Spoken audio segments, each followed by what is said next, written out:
Hi folks, welcome back. Yes, it is me. I'll get to what's caused the dreadful loss of my beard in this video.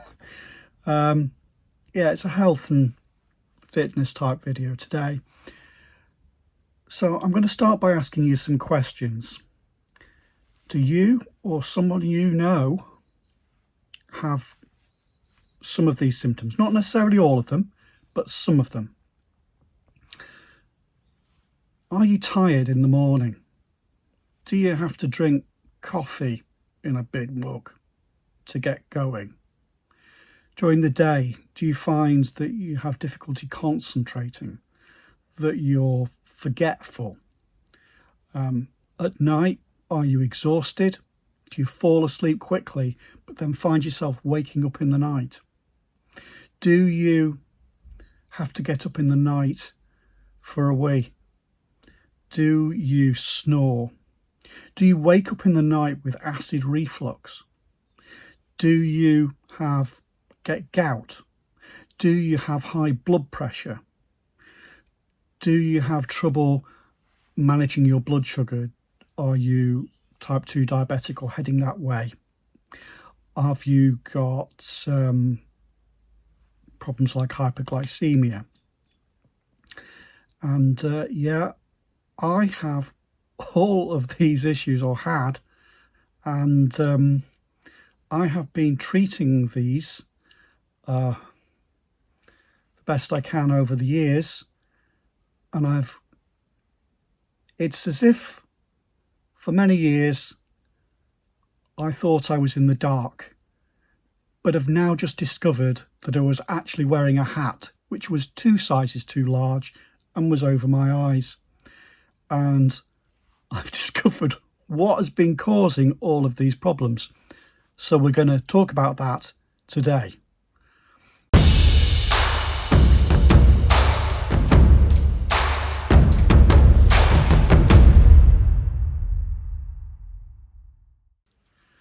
Okay, welcome back.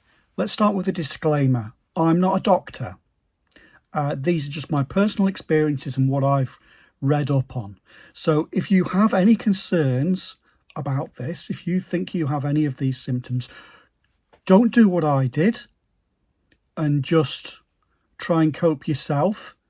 Go and see a doctor. Or if this is someone, your partner or someone you know, badger them. You could be saving their life. Okay, so let's get into it. What's going on?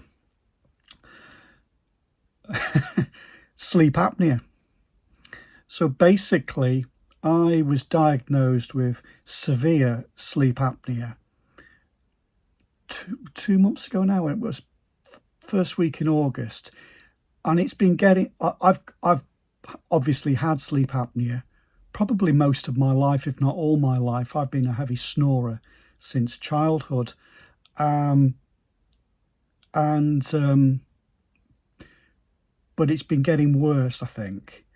And in the last 6 months or so, it has become very difficult to cope. I'm tired all the time. I can't focus and find it difficult working.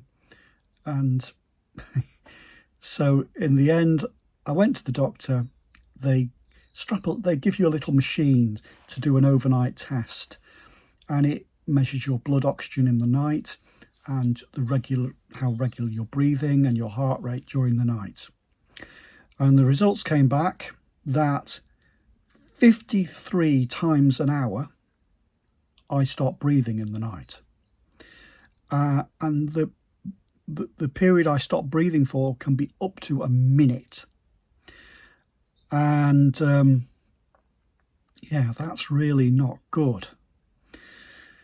So the way they measure it apparently is if you have 0 to 4 missed breaths in an hour, that's fine. That's perfectly normal. No problem. If you have between 5 and 14, that's considered mild sleep apnea. 15 to 30 is moderate sleep apnea, and over 30 is severe sleep apnea. So what's happening? So basically, it's when you go into REM sleep. So when you fall asleep, you go through a phase of REM sleep where you're dreaming, and to stop you thrashing and kicking as you're going through these dreams, you lose all your muscle tone. You can't move, and what that causes when you lose that muscle tone, it causes your airway to collapse. And so in my case, it's probably my jaw is the issue. And so the jaw drops, and then it causes the airway to become blocked. And so you stop breathing. And then if I stop breathing for too long, my body goes, oh my God, he's going to die. And it wakes me up. Now, I don't actually, a lot of these times, I don't remember that I've woken up. So if you're going, no, I don't wake up in the night, you may actually do. And I'll explain later how you can actually find out whether you do or not. So it wakes me up, and I get my breath back, and then I fall asleep again. And this repeats again and again and again. And because of that, I don't get enough deep sleep. I don't get from the REM sleep down into the deep sleep because I get woken up. And without enough deep sleep, you are in a world of pain. You wake up exhausted. You don't feel refreshed. You're tired all day. Your brain's fuzzy. It also causes real problems with your hormones, cortisol and your insulin. And so, yeah, I have lessened my symptoms, the other symptoms. So as you know, I've been on keto for several years.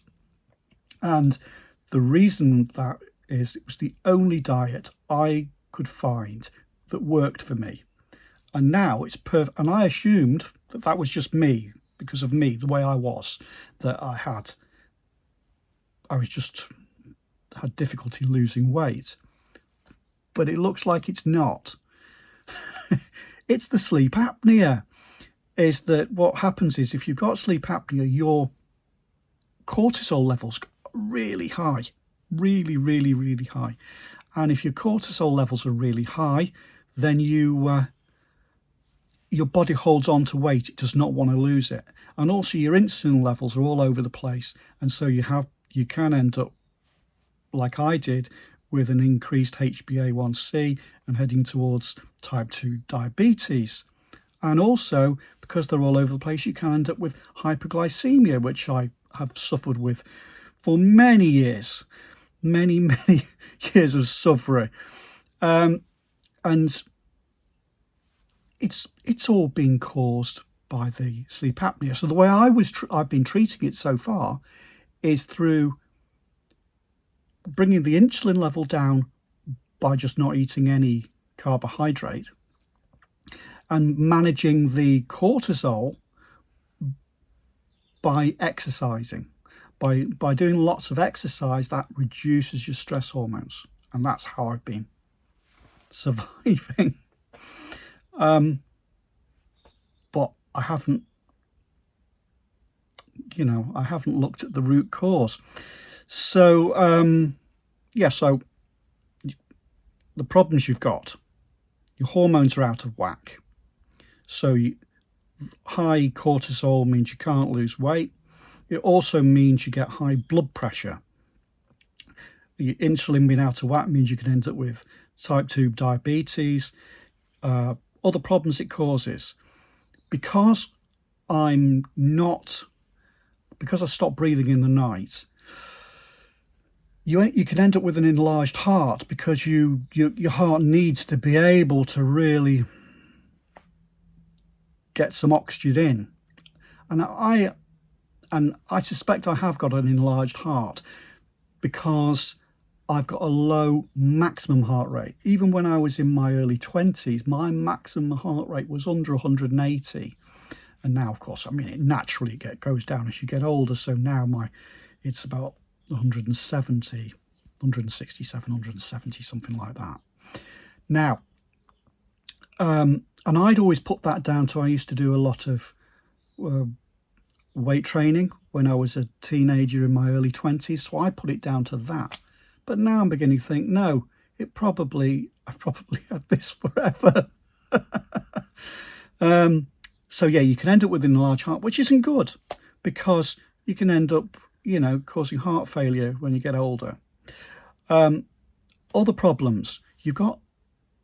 So what happens with sleep apnea is your blood oxygen goes down in the night.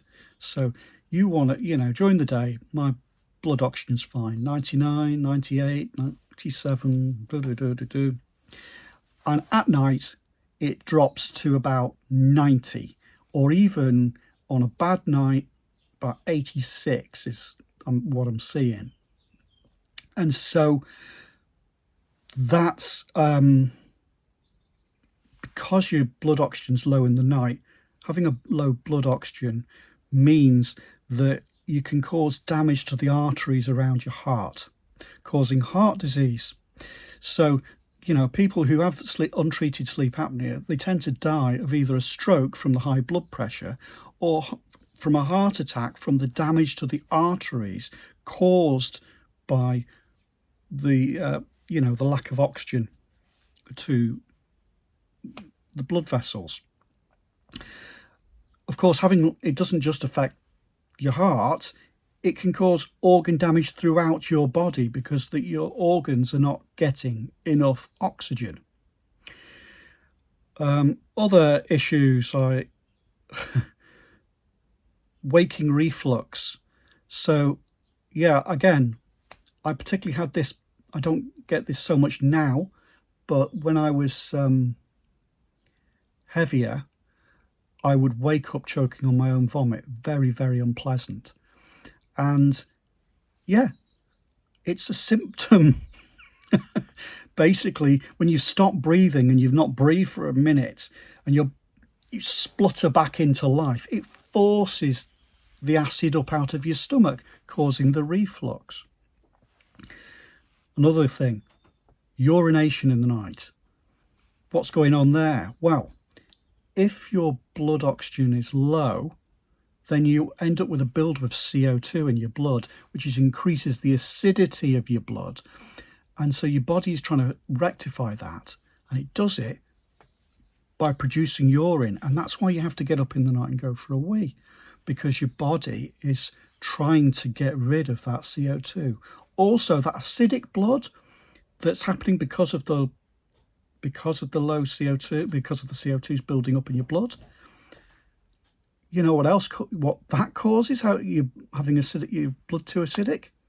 Gout. And people with sleep apnea are apparently far more likely to have gout. It's like a list of all the health problems I've ever had, and then all of a sudden just discovering that the one thing at the top of the chain that's caused all of these things, and you've been treating these things individually without considering that. To be fair, the doctors didn't put two and two together. If they'd asked me whether I snore or not, I would have told them. So that's the problem. If you have any of these symptoms, please go speak to a doctor. If you're curious and you don't think you've got it, but you're just curious, do you wear some sort of watch? I mean, I use an Apple Watch, and if you do, wear it to sleep. And the things you're looking for is, well, if you're wearing a modern Apple Watch, that's got a blood oxygen meter in it, and it'll measure your blood oxygen during the night. Does your blood oxygen, get down into the low 90s or less or lower in the night? If it does, definitely go and see a doctor. Do you see it also? The Apple Watch, anyway, it gives you a trace of your breathing. Is it regular, or can you see ones where instead of it being, most of the time mine's about 18 breaths a minute, but then in the night time I get like disparate points where it's like 10. because those are when I wasn't breathing. So if you see those, that's a warning sign. The other thing to look for is you may not remember waking up, but if you look at the trace, it shows you when you're awake, when you're in REM sleep, when you're in core sleep, when you're in deep sleep. And if you seeing, these little spikes of I'm awake, go and see a doctor. I really wish I'd figured this out sooner. So what's next? I'm really tired. I'm really, really tired. And one of the beard, I know it was a wrench, but it was really itching me. At night now, I'm having to wear this. It's a chin strap. Oh, it's really fetching. It's you think I looked ugly before. You should, that's just great, isn't it? But what it does is when I lose the muscle tone, it helps keep my jaw up. Does it cure the problem? No, it doesn't. But I feel I get a little bit better sleep if I'm wearing it. The problem with it is it's so itchy against my beard. It's just unbelievably itchy.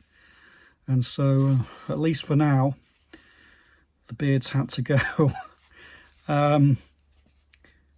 So hopefully I'm going to... Basically, the treatment for this is a thing called a CPAP machine. It's just a little oxygen pump, and you wear a mask. Ideally, you want, from what I've seen, you want one of these ones that if you've got a clear nose, it's better to have it going into your nose, and just have one that is a nasal pillow, so it just sits here and pumps air into your nose through the night to stop the airway collapsing. Because there are different types of masks, but apparently one of the problems you can get is if you've got one that is like a full mask, it can block the sinuses, and then you can end up with swollen eye. Another thing is you want to get a machine that's got a humidifier, a little tank where you put water in it, because otherwise having dry air push through your sinuses all night can leave you with all your nose and your mouth and your throat, dried out otherwise. What else? Yeah, the current machine that looks like to be the industry leader is a ResMed AirSense, and they've just brought out the 11. So I'm kind of hoping they give me one of those. Thank God for the NHS. I mean, if I had to buy one of those, I'd have to put money in my sock for about 3 years to pay for the damn thing. So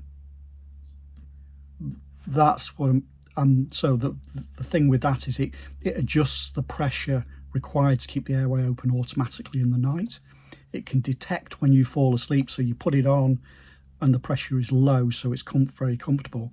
It realizes when you've fallen asleep, and then it can slowly bring the pressure up then, what you don't know about. So it's easy to get to sleep, and then it keeps the pressure, and it adjusts the pressure based on whether you need more pressure to keep it open. Anything else to say? Obviously, I'm not particularly overweight. I must admit, in the last 6 months, this has become a real problem. I found it more and more difficult to cope, more and more difficult to sleep. And of course, that impacts my ability to train and exercise as well. And I've put on about 4 kilos in the last 6 months. But I'm not. The issue, they say, is if you are overweight and you've got lots of fat on your neck, I don't really have much fat on my neck, really. But if you do have fat on your neck, that isn't good. But of course, because you can't just lose the weight if you've got sleep apnea. If someone says, "Oh, you've got sleep apnea," "Oh, that's because you're fat. Just lose some weight." Well, that ain't going to work because your cortisol levels are so high. You can't lose the weight unless you do what I did and go on keto and do lots and lots and lots of exercise. But even then, that's not the cure. So, yeah. That's what's happening with me right now. Please, please, please, NHS, send me the machine, because I've not had a proper night's sleep for so long and I'm really struggling. I'll keep you updated on my journey when the machine comes and how I get on with it. And I just hope that somebody watches this and joins the dots quicker than I did and gets treated, because it could have long-term health effects for you, and if you don't treat this, it could eventually kill you, from what I understand. Okay, sorry, not a particularly cheery one today, but I thought it was important to talk about. Right, take care, folks. We'll be back to the normal sort of running content next time. There is another chat one coming up. I've got a new Apple Watch and I'm putting it through its paces right now. So we'll be talking all about that in the next week or two. Okay, take care, folks. Bye for now.